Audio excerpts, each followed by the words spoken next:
Bom dia, boa tarde, boa noite. Bem-vindos à nossa quinta sessão sobre filosofia, direitos humanos e agronegócio.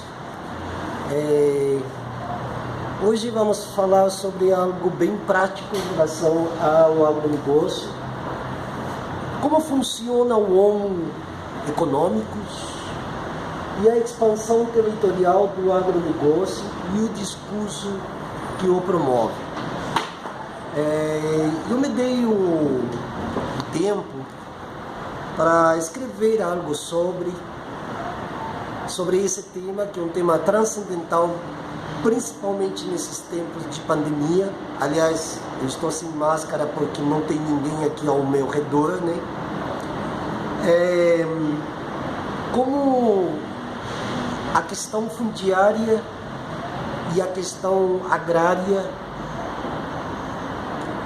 promoveram em si um aparecimento, um fenômeno que hoje é visível na superfície do solo das nossas grandes e pequenas cidades, não apenas aqui no Brasil, como grande parte da nossa América Latina.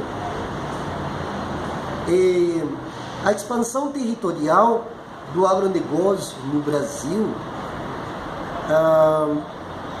incita a exploração do trabalho, a violência contra os povos indígenas, os quilombolas e os camponeses. O discurso que promove o agronegócio como produtivo, entre aspas, esconde o risco que este modo de monocultivo representa tanto para a produção de alimentos quanto para a própria economia interna do país, já que, em soma, a necessidade da utilização intensiva de insumos químicos gera degradação do solo e das fontes de água doce. A representação disto é justamente uma morte lenta dos recursos naturais sobre a superfície do solo, da terra com T minúsculo. O mercado de terras exerce um papel de facilitador da circulação do capital financeiro. Em um contexto de instabilidade econômica, a produção de agrocombustíveis serve justamente para justificar o aumento da concentração fundiária sob os argumentos da necessidade de produção de energia barata, de concessão de vantagens comerciais para o agronegócio do Brasil. O Brasil de hoje é visto como um depósito, entre aspas, um depósito de produtos tóxicos. Um dos elementos essenciais na disputa geopolítica por recursos energéticos e o controle sobre as sementes transgênicas exercem fortes lobbies internacionais. Os lobistas ligados aos políticos de turno e ao judiciário, de fato fica muito mais fácil para eles exercer um domínio quase que absoluto sobre toda a produção de alimentos e de grãos, principalmente os grãos que são exportados, né, para vários países. Né? A degradação é tão grande que ameaça não apenas a questão da diversidade alimentar, como também a questão da produção do solo em relação aos alimentos e também a produção de grãos. A diversidade genética através das sementes se constitui, portanto, importante campo de resistência contra o monopólio das grandes empresas no âmbito da agricultura. Esses dias, o governo federal assinou um projeto de lei para modificar, inclusive, o conceito de agricultura familiar.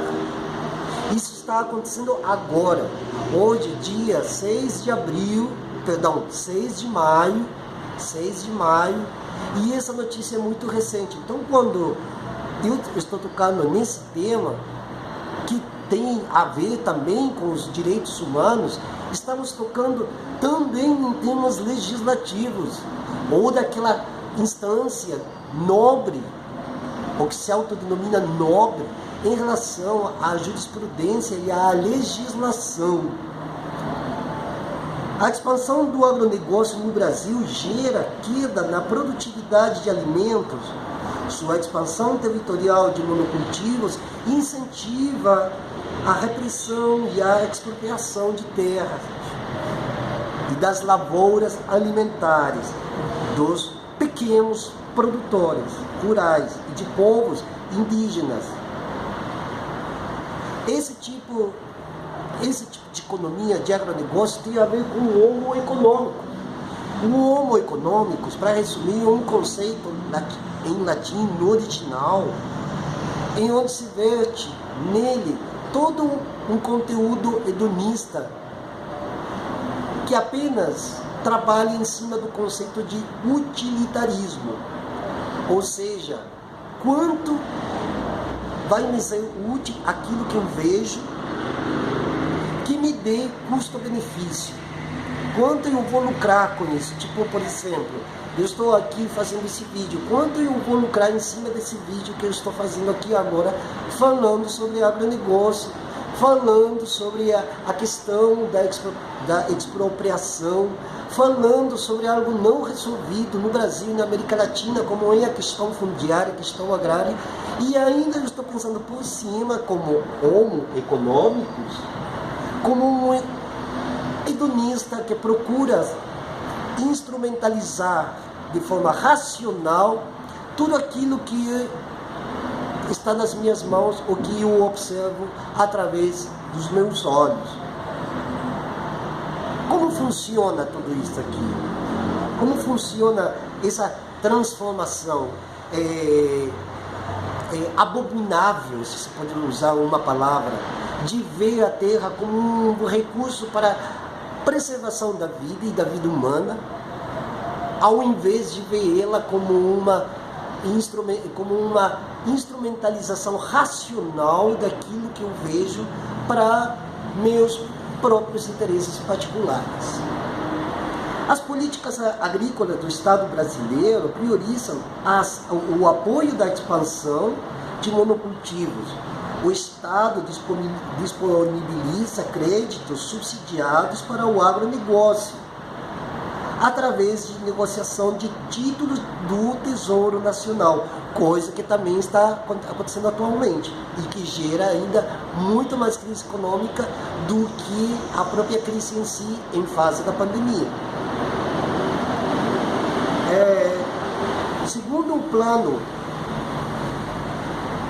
agrícola e pecuário, entre os anos de 2013 e 2017, no decorrer dessas últimas décadas, os valores destinados ao agronegócio, por meio do mecanismo de crédito rural, mais do que quintuplicou, saltando de 27 bilhões de reais para 136 bilhões de reais nas safras últimas de 2015 a 2017, principalmente no ano de 2017. Que falar agora que estamos no ano de 2021. Exemplo da especulação no mercado financeiro é a agroindústria canavieira, que utilizou dos recursos para especular com derivativos cambiais. Diversas usinas tomaram empréstimos baratos em dólar, aproveitando a valorização do real nos últimos anos. No entanto, hoje, o real está extremamente desvalorizado.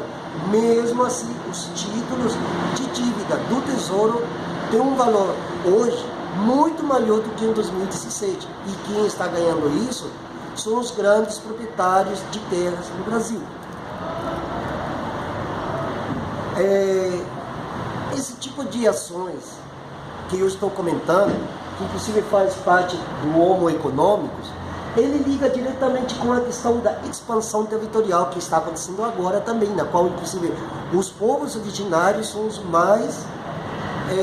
que estão sofrendo mais as consequências dessa péssima forma de economia, que aliás nem é economia, senão é crematística, que isso aí num outro vídeo futuramente eu vou esclarecer bem quais são as diferenças entre economia e crematística, que é a arte de gerar riqueza não para uma nação, senão para interesses especulativos particulares que fazem parte do universo do hedonismo.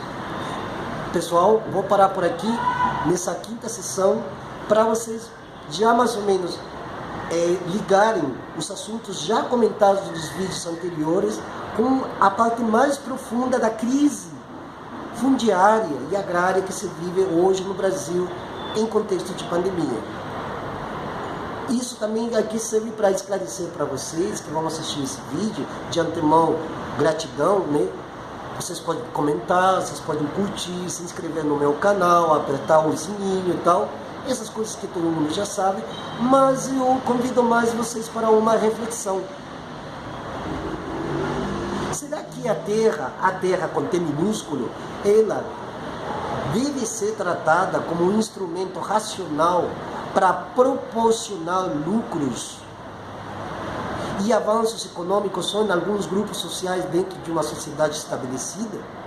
Ou então o Estado tem que tomar as rédeas do assunto e saber definir as políticas legais que na própria Constituição política brasileira, como em muitas das constituições dos nossos países ibero-luso-americanos, estão delineadas de forma clara, concisa e ainda cristalizada, fossilizada, empedrada para que essa lei não seja modificada. Será possível que ainda a gente possa mudar essa subjetividade, esse modo de ver o mundo, se não através de uma forma menos negativa desse elemento essencial que produz alimentos para a preservação e a conservação da vida humana sobre a Terra?